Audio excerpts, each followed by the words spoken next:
I mean, with these phones you never know where to put them. Nicola, you who are a seasoned traveler, help me. How do I... It bothers me. They cost a lot, these phones here. You are right. What can be done? Putting the phone on the handlebars when then you have a phone hundreds if not thousands of euros between vibrations and everything is not the best. And then also the visibility of the apps, let's say it on the phone, that is always a little small. We, and especially you who have a certain... True, that's true. But you're in luck because today of all days I'm trying out the right solution for you. The Interphone Ridesync, a screen that basically allows us to mirror. Is that what they say? The very famous mirroring. The very famous mirroring, which allows us to use Apple Carplay or Android Auto directly like we do with cars, directly on this screen. So basically it connects to our smartphone that I keep in my pocket, nice and protected and safe, and he replicates to us the screen of our iPhone or Android, depends on what we have. Even that of the navigator. Even of the navigator with the app that we prefer. For example, if we habitually use Google Maps, it will be Google Maps. If we use that, I know Osmand, Whip, I don't know, I'm mentioning some of the most famous, Kalimoto, I don't know, all these apps that we bikers use when we ride around. Here we can see them. And listen, Nicola, how can you attach it on the bike? Then it's very simple. In the package, the Ridesync comes directly with a quick locks attachment, which is the proprietary one of Interphone. So it's absolutely the same attachment that we use for the smartphone. Also, the dimensions are roughly that of a smartphone because we're talking about a 5:5 screen, a touch screen, of course, a capacitive type color screen. So that rewards visibility in different light conditions compared to maybe the other screens that are resistive type. And so you use them with gloves, but they have a little less effective brightness. Obviously, this one can be used with gloves as well.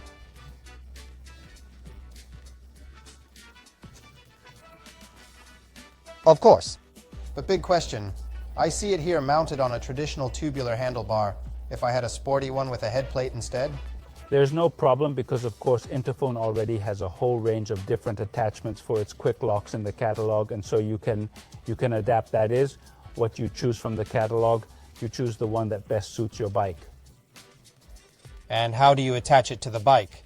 Here I see there is a wire. Where does this wire go? Then we have two possibilities. Inside the package, the Ridesync comes with a USB-C cable because the attachment of the Ridesync is USB-C. It's a specially waterproof cable that goes with a USB-A.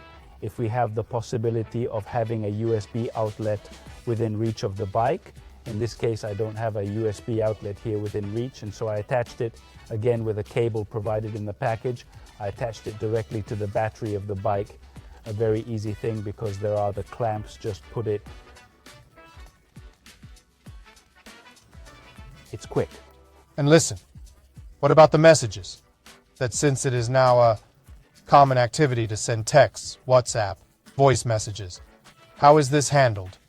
Premise that you should look at the messages when you're stationary and not when you're on the bike. Anyway, there's the ability to use all the apps that we have on the phone, for example, WhatsApp or the normal message, but instead of reading the message, we listen to it. Because what's the other beautiful thing about Ridesync? That because it's connected to the phone can act as a bridge. Basically, it's our hub, and it also acts as a bridge for the Interphone. All the more so if we have an Interphone unit. And so we can listen to messages directly into the helmet or listen to music as well. Why not?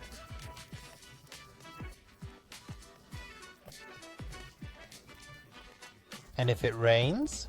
If it rains, it is obviously water resistant, and so is the cable.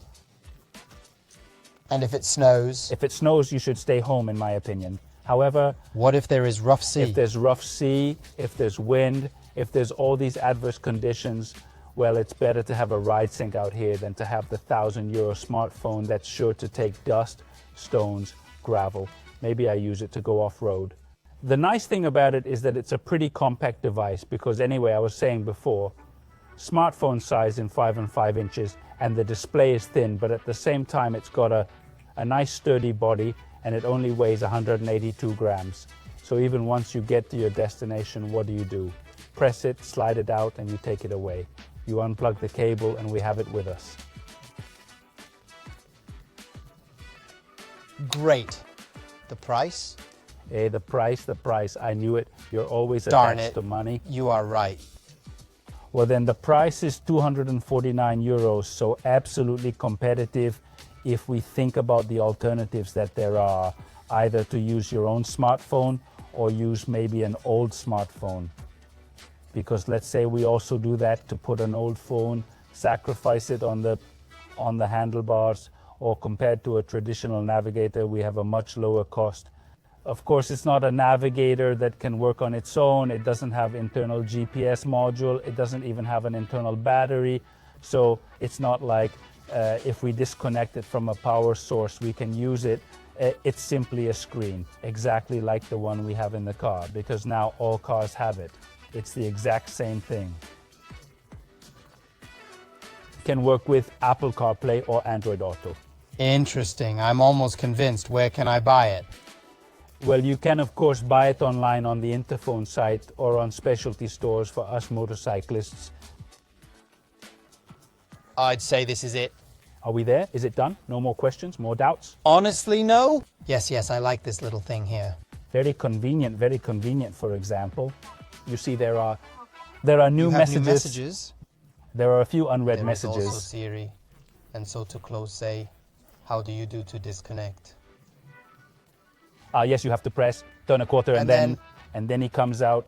Ah, that's it. And then after that, I disconnect it. Yes, I disconnect it. And then you hold this and I put it in my pocket or wherever I want. And I can go wherever I want. Thank you, Nicola. It was a pleasure.